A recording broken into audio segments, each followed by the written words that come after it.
9 de la mañana, 20 minutos, y a partir de este momento vamos a volver a meternos en un tema sobre el que se sigue trabajando mucho, se profundiza en cuanto a las intervenciones, se realizan amplias campañas para tratar de incentivar a la denuncia sobre los casos de explotación sexual comercial y no comercial de niños y adolescentes. Sin embargo, siempre estamos hablando de un número importante de intervenciones. De hecho, Marisa Lindner, la presidenta del INAU, en más de una oportunidad ha hablado reconociendo lo que se ha avanzado, reconociendo obviamente el trabajo, pero hablando de que es insuficiente porque estamos frente a un problema grave, un problema que yo no sé si ya decir en apariencia, pero por lo menos en determinadas zonas del país da la sensación de que se ha naturalizado. Buena oportunidad para profundizar sobre este tema, conocer los últimos números con Luis Purcher, que es presidente del Comité Nacional para la Erradicación de la Explotación Sexual Comercial y No Comercial de la Niñez y la Adolescencia. Muchas gracias, Luis, por aceptar la invitación. Buen día. Buen día, gracias a ustedes. Gracias por el espacio, como siempre. Bienvenido. Gracias, Luis. Lo primero que preguntaría, Luis, es si esto que acabo de decir es solo una percepción o ustedes que están allí trabajando a nivel del territorio, de la problemática, también lo sienten. Esa naturalización que se da en algunos aspectos de la explotación comercial y sexual de niños y adolescentes. ¿Y a qué me refiero con naturalización? Quiero ser bien claro. Por ejemplo, la forma en que hasta admitimos, y está dicho entre comillas esto, lo digo como integrante de la sociedad, admitimos entre comillas que en determinadas temporadas del año, léase temporada estival, turismo de alto nivel, bueno, sea hasta relativamente lógico que haya una oferta sexual para determinado tipo de turistas que contemple este tipo de situación. Hasta como que uno dice, bueno, es inevitable, con la llegada de determinado tipo de turismo también esto ingresa al país y hay que estar más atentos. Sí, en principio es un problema multicausal y hemos descubierto que tiene como zafras, ¿no? Pero me parece que tenemos que romper esa idea de que es un aspecto económico más o que es un servicio. Y esto es cultural. Digamos, no podemos aceptar que esto sea parte de la oferta económica de ningún país que se sienta defensor de los derechos. Y por otro lado, empezar a hablar más claro también, ¿no? Un turista es un amigo, un explotador es un delincuente. Claro. Y ahí no hay dos lecturas, ¿no? Y, digamos, la explotación en el contexto de viajes y turismo, porque en eso hemos avanzado también, antes hablamos del turismo sexual, se da porque también en estas temporadas, básicamente hombres portan su forma de actuar natural, pagar por sexo, es parte de ese hábitus que construye la masculinidad dominante y sobre todo en momentos cuando está de vacaciones parece que es parte de la fiesta. Claro. Explotar niñas y adolescentes. Esto no es parte de ninguna fiesta, esto es una parte más del delito. Y por otro lado, no colocar siempre en aquel que está de paso o en aquel extranjero que viene por algunos días la situación de convertirse en perpetrador de ese delito o en explotador. Nosotros convivimos con la explotación todos los días y eso es parte de la invisibilización. Pero la oferta se hace desde organizaciones, esto es lo que yo no termino mucho de entender, de organizaciones que saben captar a ese tipo de cliente y, digamos, la oferta la hacen en su lugar de origen, a través de páginas de internet. Hoy en día sabemos cómo llegar a ese público segmentado, o se naturaliza también en el poblador de la zona que ve con la llegada de ese turismo la posibilidad de que hasta integrantes de la familia puedan acercar un dinero extra a la casa. Tenemos de los dos casos, ¿no? Cuando son niños y adolescentes, muchas veces lo que aparece es el círculo más cercano a ese niño o adolescente o ese núcleo que toma a sus integrantes más vulnerables como una forma de estrategia económica. Y esto es cierto. También es cierto que existen distintos niveles de organización. Por ejemplo, en los casos que hemos identificado de explotación sexual comercial en Montevideo, 36 casos en lo que va del año, terminamos en 75, triplicando los del 2016, encontramos que más de la mitad han sido víctimas de trata interna. Esto quiere decir que han sido movilizadas a distintos lugares del país a efectos de ser explotadas. Y esto implica niveles de organización. Claro. Claro, por un lado tenemos estos núcleos de espacios vulnerables que explotan a los más vulnerables, y por otro lado también tenemos organizaciones, o sea, tenemos crimen organizado también a ese nivel, sin dejar de lado organizaciones de mayor peso que ya movilizan población inmigrante, por ejemplo, que llega al país en condiciones de muchísima vulnerabilidad y que rápidamente son captadas y que coordinan con estas pequeñas organizaciones locales. No nos imaginemos en las redes como en las películas, ¿no? Puede haber sí una red internacional, pero tiene una gran movilidad o una gran coordinación con espacios locales de explotación. Y te digo un espacio local de explotación que puede ser el dueño de una disquería, de una whiskería, que puede ser un comerciante que transita en estas dos áreas, ¿no? Por un lado el área legal, porque en nuestro país la prostitución está reglamentada y bueno, las whiskerías existen, y existe la casa de masaje, y existe otras formas o espacios donde desarrollar la masculinidad dominante. Y conviviendo con esas formas de cierta legalidad, existen movimientos que producen formas de explotación. Si una persona es propietaria de uno de estos locales y presta el servicio de actos sexuales, y vamos a suponer que es una extranjera mayor de edad, no habría ningún problema, pero no conocemos exactamente si esa persona es una persona que ha sido tratada o que ha sido traída en condiciones de esclavitud. Entonces, estos espacios legales e ilegales conviven, y siempre es muy difícil poder construir la prueba, porque la invisibilidad también se construye de distintas maneras. Cuando en menores no hay dos bibliotecas, es menor, no se puede, ni legal ni ilegal, no está bien. Ahí no hay consentimiento posible, ahí no hay por esto que nos gusta decir siempre, ¿no? Por un lado, consentimiento es asentir, pero por otro lado, consentir es sentir con el otro. Claro.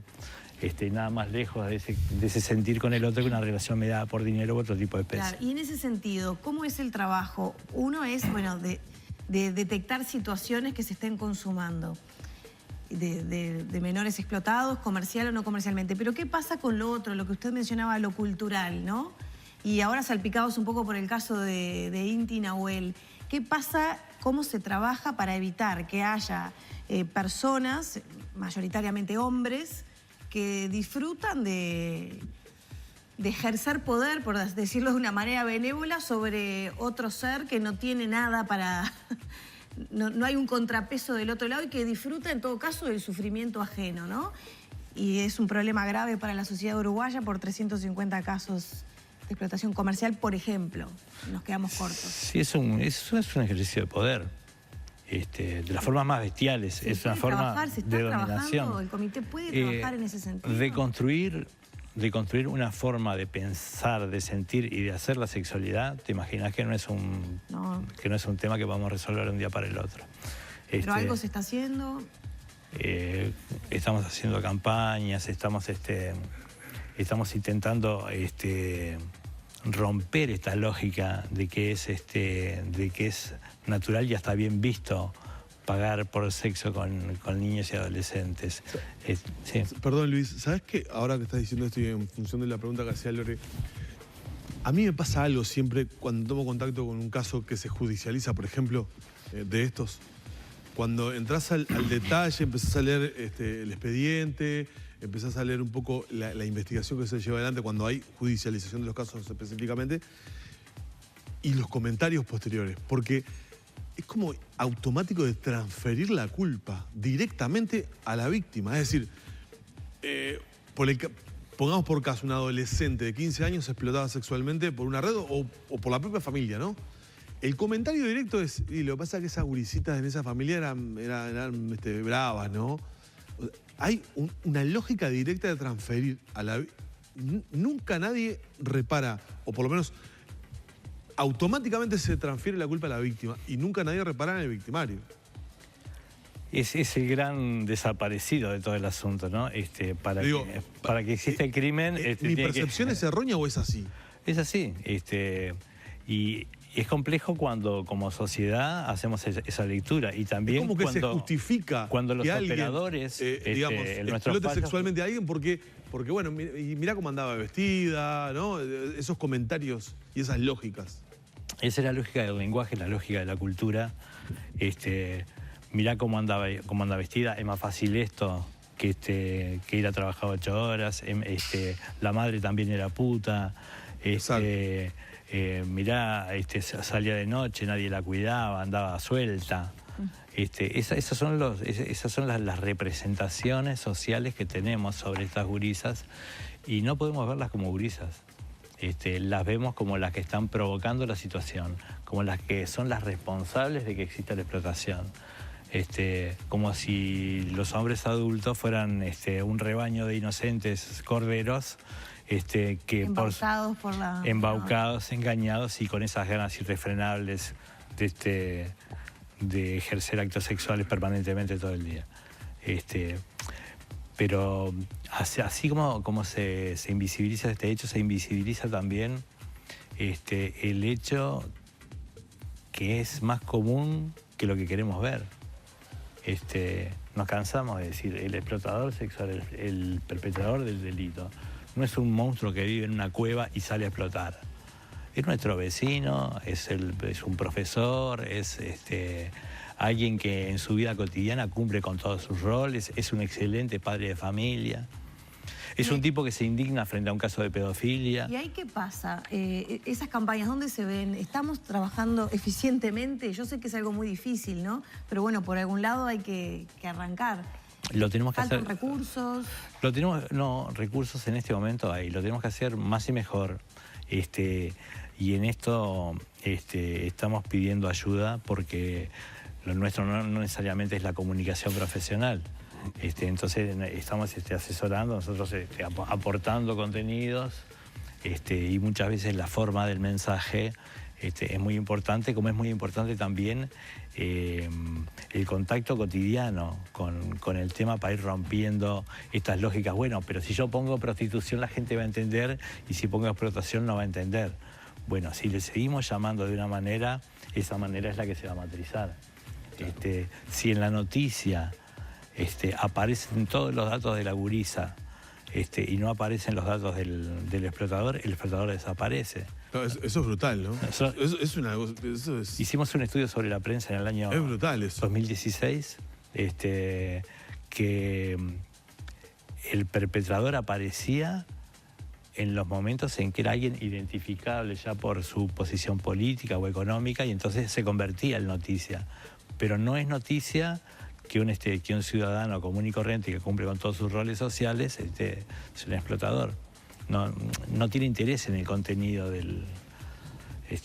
y otras cosas peores que han pasado, por ejemplo, después de estar investigando 3 meses una situación, haciendo todos los cuidados, consentimientos informados, toda esa cuestión para establecer la aceptación de la gente de tener una entrevista, un diario titula venta de vírgenes a 20 minutos del centro de Montevideo. Entonces te rompen todo un trabajo que es necesaria la confianza con la gente para que te cuente qué es lo que está pasando. Y también no creer. Cuando hablan los niños no creemos, cuando las investigaciones hablan no creemos, porque no creemos que sea posible. No entra en nuestro encuadre cultural, no entra la posibilidad. Nos llevó 10 años que Uruguay entendiera que esto era un problema. y seguramente nos lleve 100 de construir una cultura que lo justifica. ¿Se detectan más casos ahora que antes porque estamos más atentos o porque ocurre más que antes? Yo creo que las dos cosas. Creo que estamos mirando más y mejor. Ahora tenemos instrumentos para mirar y sobre todo hemos capacitado cerca de 10.000 operadores en los últimos 10 años para poder ver el problema y ver que estamos frente a una situación de explotación, y todavía nos falta mejorar dispositivos para la detección, nos falta mejorar dispositivos para la atención inmediata, nos faltan dispositivos para poder lograr esa ruptura con esa autopercepción de cosa que tienen los gurises que han pasado por situaciones de explotación. Cómo volver o cómo colaborar a que una persona que es una cosa, una mercancía, pase a tener proyectos de vida. El daño psicológico, el daño corporal que las situaciones de explotación conllevan no se solucionan tampoco de un día para el otro.